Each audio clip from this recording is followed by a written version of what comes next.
ஒரு நெகட்டிவான எண்ணங்கள், நெகட்டிவான இம்ப்ரெஷன் நம்ம மைண்டில் ஃபுல்லாக ஒரு ரவுண்டாக ஒரு ஃபார்ம் பண்ணி அதுக்குள்ளே இருக்கும். சரி சார், இது இருந்தால் நமக்கு என்ன சார், இதனால் என்ன டிஸ்அட்வான்டேஜஸ் அப்படின்னு கேட்டிங்கன்னா, நீங்கள் ஒரு வீடு வாங்கணும்னு நினைக்கிறீங்க.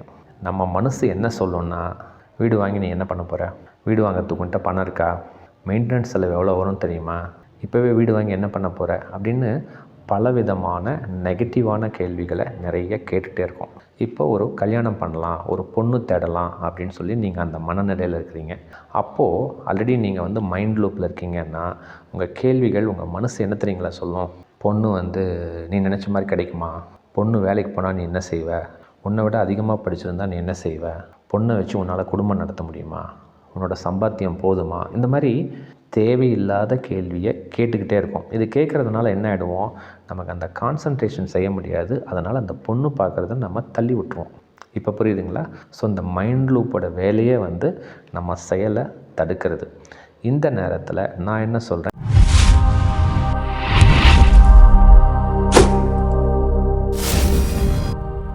அன்பு வணக்கங்க. இன்றைக்கி ஒரு சூப்பரான டாபிக் நம்ம செயல்படுத்தலாங்க.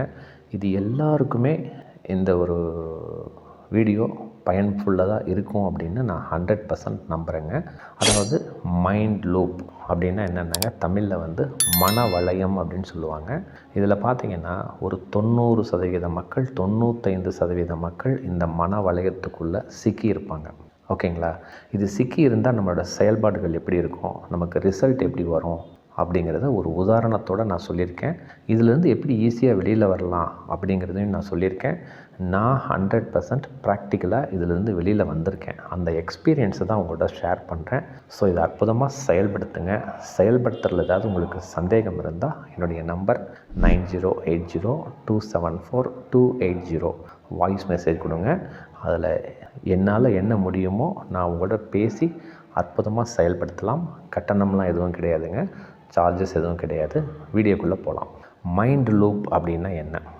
நீங்கள் சில டாக்டர்ஸ், சயின்டிஸ்ட்டை கேட்டிங்கன்னா இதுக்கு விளக்கம் சரியாக சொல்லுவாங்க. எனக்கு தெரிஞ்ச விளக்கத்தை நான் இப்போ சொல்கிறேன். அதாவது தமிழில் மன வளையம் அப்படின்னு சொல்லுவாங்க. அதாவதுங்க, நம்ம வாழ்க்கையில் பல சூழ்நிலைகளை நம்ம கடந்து வரோம்.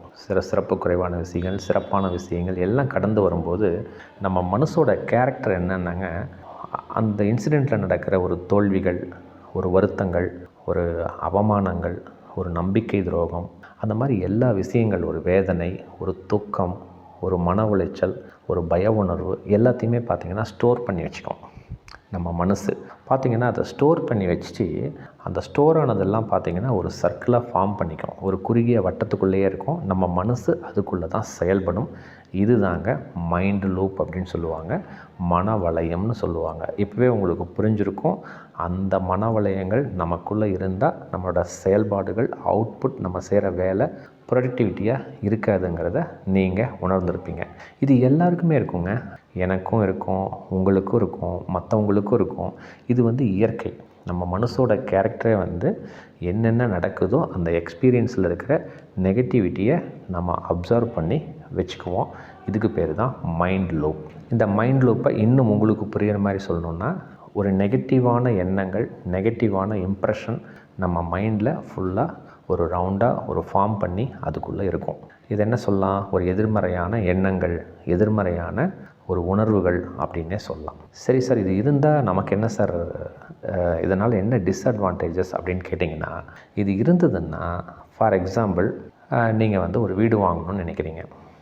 வாங்கணும்னு நினைக்கும் பொழுதே நம்ம மனசு என்ன சொல்லுன்னா, வீடு வாங்கி நீ என்ன பண்ண போகிற, வீடு வாங்கிறதுக்குன்ட்ட பணம் இருக்கா, வீடு வாங்கினா உன்னால் இஎம்ஐ கட்ட முடியுமா, மெயின்டெனன்ஸ் செலவு எவ்வளோ வரும் தெரியுமா, இப்போவே வீடு வாங்கி என்ன பண்ண போகிற அப்படின்னு பலவிதமான நெகட்டிவான கேள்விகளை நிறைய கேட்டுகிட்டே இருக்கோம். நீங்கள் வீடு வாங்கணும்னு முடிவு பண்ணல, எதையுமே செய்யலை, வீடு வாங்கலாம் யோசனை பண்ணும்பொழுதே அதற்குண்டான நெகட்டிவான இம்ப்ரெஷனை அந்த மைண்ட் லூப் ஆனது உங்கள் மனசுலேருந்து வெளியில் சொல்லிக்கிட்டே இருக்கும். அதனால் என்ன ஆகும், நீங்கள் வீடு வாங்குகிற செயல் தள்ளி போகும். இவ்வளோதாங்க காரணம். ஸோ ஒரு செயல் செய்யும் பொழுதே 1008 கேள்விகளை இந்த மைண்ட் லூப் ஆனது உங்ககிட்ட சொல்லிக்கிட்டே இருக்கும். ஸோ இதுதான். ஸோ அப்போ நம்ம என்ன செய்யணும், இந்த மைண்ட் லூப்புங்கிறது நமக்கு கட்டாயம் இருக்கவே கூடாது.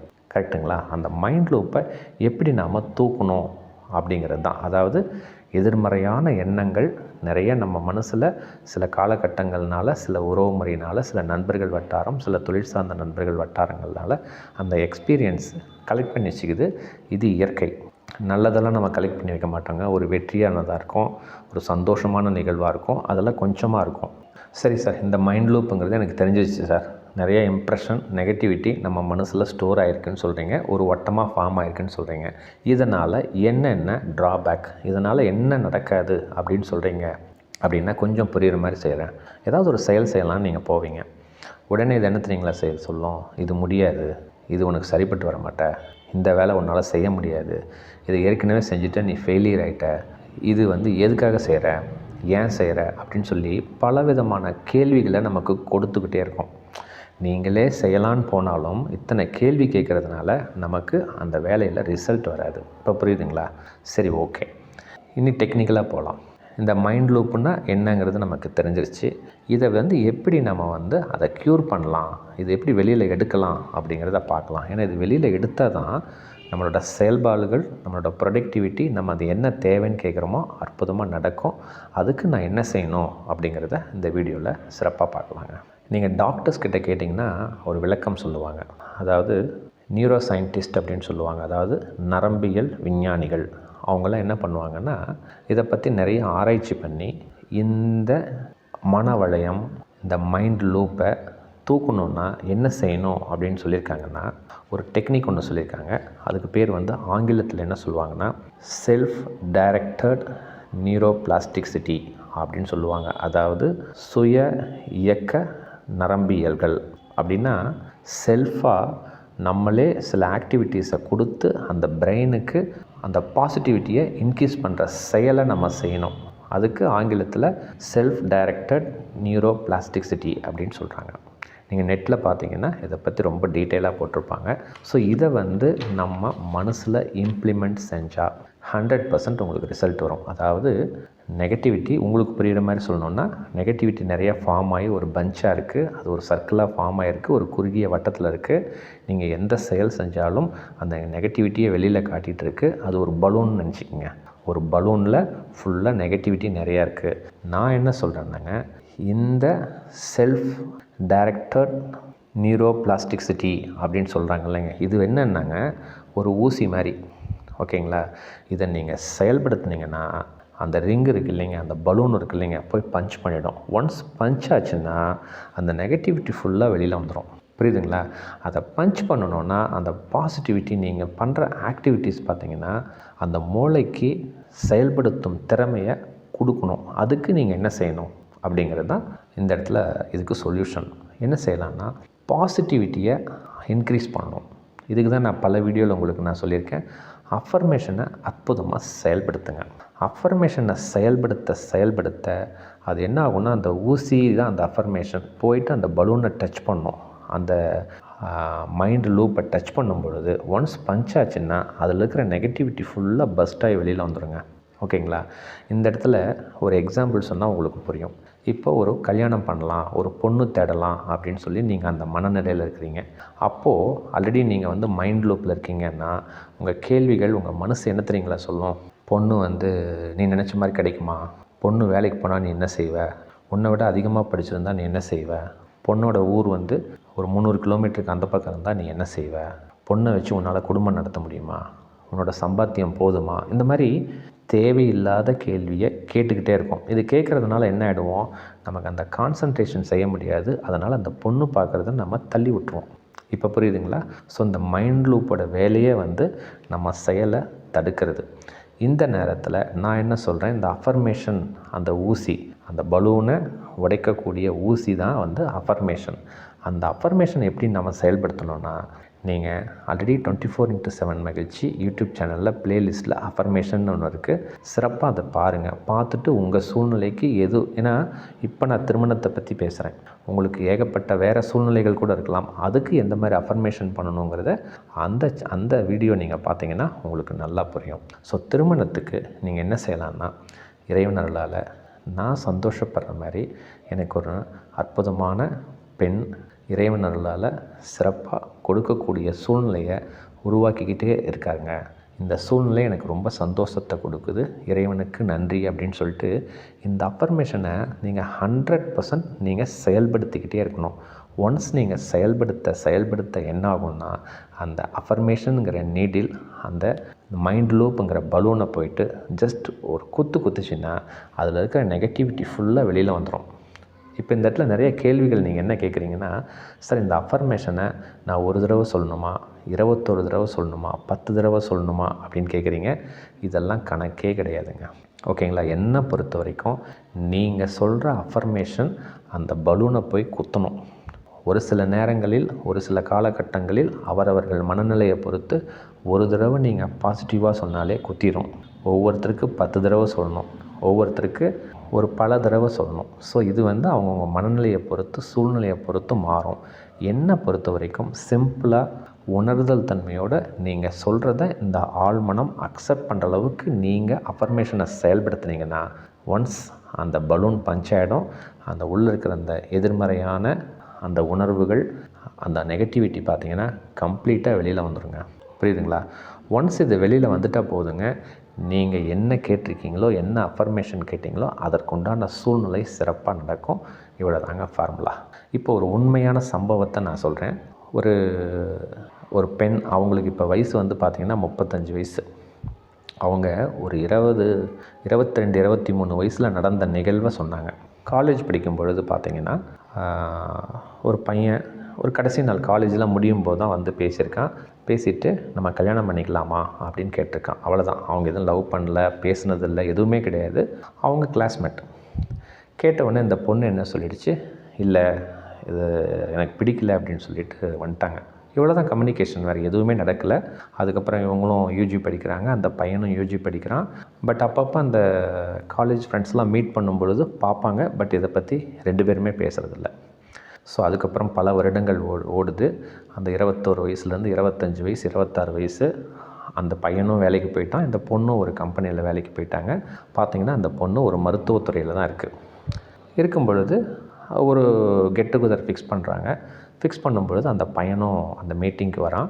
இந்த பொண்ணுக்கு எந்த எண்ணமுமே கிடையாது, அந்த பையனுக்கும் எந்த எண்ணமுமே கிடையாது. ஏன்னா ஜஸ்ட்டு பேசியிருக்காங்க. பேசும்பொழுது அந்த பொண்ணு வேண்டான்னு சொல்லிட்டாங்க. அவ்வளோதான். அவங்களுக்குள்ள இன்சிடெண்ட் இவ்வளோ தான் நடந்திருக்கு. ஒரு 27 வயசில் மீட் பண்ணுறாங்க. ஒரு ஃப்ரெண்ட்ஸோட ஒரு கெட் டுகெதர் பண்ணும்பொழுது அந்த பையன் அந்த பொண்ணுக்கிட்ட சொல்கிறான். அப்போ 2 பேருக்குமே திருமணம் ஆகலை.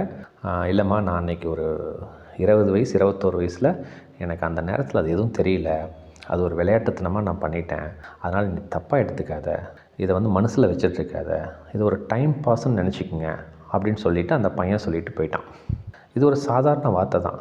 ஆனால் அந்த பொண்ணு, அந்த அம்மா என்ன எடுத்துக்கிட்டாங்கன்னா, ஐயோ எப்படி அவன் என்கிட்ட சொல்லலாம், எனக்கு ரெஸ்பெக்ட் இல்லை, எப்படி என்ன டைம் பாஸ்ன்னு சொன்னான், என்னை மதிக்கலை அப்படின்னு சொல்லிட்டு பயங்கர ஸ்ட்ரெஸ்ஸுக்கு ஆளாயிட்டாங்க. இது சொன்னது என்னமோ அவன் சாதாரணமாக அந்த ஏஜில் வரக்கூடிய விஷயங்கள் தான், இதை நீங்கள் ஒன்றும் பெருசாக எடுத்துக்காதீங்க, ஒரு டைம் பாஸாக எடுத்துக்கோங்க அப்படின்னு சொல்லிட்டு அந்த பையன் சொல்லிட்டு போயிட்டான். ஆனால் இந்த அம்மாவுக்கு இதை எப்படி சொல்லலாம், என்னை மதிக்கலை, என்னை ரெஸ்பெக்ட் கொடுக்கல, இவ்வளோ கேவலமாக பேசிட்டானே அப்படின்னு சொல்லிட்டு இந்த அம்மாவுக்கு மிகப்பெரிய ஸ்ட்ரெஸ் ஆகிடுச்சு. ஸ்ட்ரெஸ் ஆனதும் இல்லாமல் அந்த வேலையை எதுவுமே செய்ய முடியல. அதுக்கப்புறம் அவங்களுக்கு கல்யாணமானது, வேறு ஒரு மாப்பிள்ளை பார்த்தாங்க, கல்யாணம் ஆகுது, குழந்தை இருக்குது, எல்லாமே இருக்குது. இன்றைக்கி அந்த அம்மாவுக்கு வயசு 36 வயசு. இன்றைக்கி வரைக்கும் அதை சொல்கிறாங்க, சார் என்னால் அதை மறக்கவே முடியல சார், அதை நினச்சாலே எனக்கு ரொம்ப கஷ்டமாக இருக்குது, வேலையே என்னால் செய்ய முடியல, எங்கள் ஹஸ்பண்டை பார்க்க முடியல, குழந்தைய பார்க்க முடியல, என்ன செய்கிறதுனே தெரில சார், தனியாக இருக்கும் பொழுது மனசெல்லாம் ரொம்ப பாரமாக இருக்குது, இதுக்கு ஏதாவது ஒரு சொல்யூஷன் சொல்லுங்கள் அப்படின்னு கேட்குறாங்க. இதுக்கும் அவங்க மெடிக்கல் துறையில் இருக்காங்க. அப்போ தான் அவங்கக்கிட்ட சொன்னேன், இந்த மைண்ட் லூப்னு ஒன்று இருக்குங்கம்மா, நீங்கள் பாசிட்டிவிட்டியை இன்க்ரீஸ் பண்ணிங்கன்னா போதும்.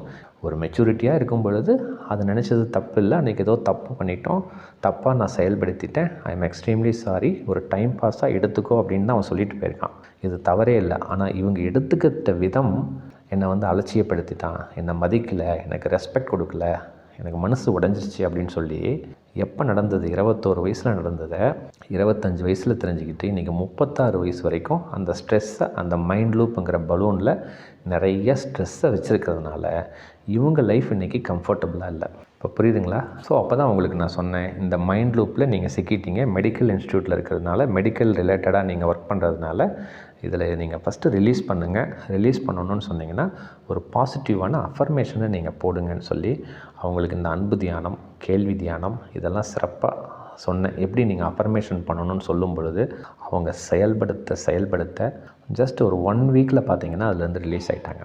புரியுதுங்களா நான் சொல்கிறது? ஒரே வாரம் தான். 21 வயசு எங்கே இருக்குது, 25 வயசு எங்கே இருக்குது, 36 வயசு எங்கே இருக்குது. பல வருடங்களாக இருந்த அந்த மைண்ட் லூப்பு ஜஸ்ட் ஒரு 7 டேஸில் ஜஸ்ட்டு ப்ரோக்கன் ஆகிடுச்சு. ஒன்ஸ் ப்ரோக்கன் ஆனோடனே அவங்களோட மனநிலை பார்த்திங்கன்னா ரொம்ப சந்தோஷமாக இருந்திருக்கு.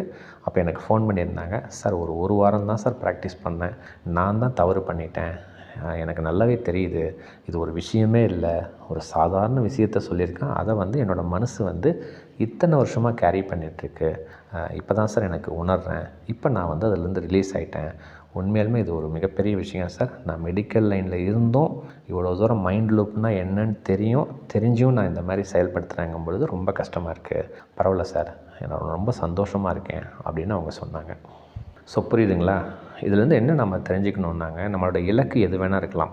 ஒரு வீடு வாங்குறதா இருக்கலாம், ஒரு கார் வாங்குறதா இருக்கலாம், ஒரு கல்யாணம் பண்ணுறது, ஒரு நல்ல படிப்பு, ஒரு மிகப்பெரிய சொத்தை சேர்க்குறது, நகை வாங்குறது, அந்த மாதிரி எதுவாக வேணால் இருக்கலாங்க. அந்த மைண்ட் லூப் அப்படின்னு இருக்குது அப்படின்னு தெரிஞ்சதுன்னா நம்ம அஃபர்மேஷனுங்கிற ஊசி மூலமாக செயல்படுத்தி இருக்கிற அந்த நெகட்டிவிட்டி ஃபுல்லாக நீங்கள் ரிமூவ் பண்ணிவிட்டு பாசிட்டிவிட்டியை நீங்கள் அஃபர்மேஷன் மூலமாக இன்புட் பண்ணிங்கன்னா நம்ம மனசு தெளிவாயிடும். ஓகேங்களா? ஒன்ஸ் நம்ம மனசு தெளிவாயிடுச்சுன்னா நம்ம தேவைகள் என்னன்னு சொல்கிறோமோ 100% உங்களுக்கு இந்த இறைசக்தியின் மூலமாக, இந்த பிரபஞ்சத்தின் மூலமாக அற்புதமாக நடக்கும். இவ்வளோதாங்க ஃபார்முலா. அற்புதமாக செயல்படுத்துங்க, 100% ரிசல்ட் வரும். ஸோ ஒரு சாதாரண ஒரு விஷயமாக நான் சொல்லியிருக்கேன். இது ஒரு மிகப்பெரிய சயின்ஸ் இதில் இருக்குது. பட் இதை நீங்கள் செயல்படுத்துங்க. அந்த அஃபர்மேஷனை 100% செயல்படுத்துங்க. ஏன்னா இன்றைக்கி எல்லாருமே பார்த்திங்கன்னா பல எக்ஸ்பீரியன்ஸ் வாழ்க்கையில் கடந்து வரீங்க. அந்த நெகட்டிவிட்டி, அந்த நடந்த தோல்விகள், ஒரு வருத்தங்கள், வேதனையை நம்ம பிடிச்சி வச்சுக்கிறோம். ஸோ கொஞ்சம் இந்த மைண்ட் லூப்பை உடச்சி விடுங்க. உடச்சி விட்டு அதுக்கு என்ன பாசிட்டிவாக செயல்படுத்தணும்னு நீங்கள் செயல்பட்டால் 100% உங்கள் வாழ்க்கையில் உங்கள் தேவைகள் அற்புதமாக நடக்கும். சிறப்பாக செயல்படுத்துங்க. இந்த வீடியோ உங்களுக்கு பிடிச்சிருந்ததுன்னா உங்கள் ஃப்ரெண்ட்ஸ் சர்க்கிளுக்கு, ரிலேட்டிவ்ஸ்க்கு சிறப்பாக ஷேர் பண்ணுங்கள். அடுத்த வீடியோவில் இன்னும் அற்புதமான தலைப்பில் நலமாக சந்திக்கலாங்க. மிக்க நன்றி, மகிழ்ச்சி.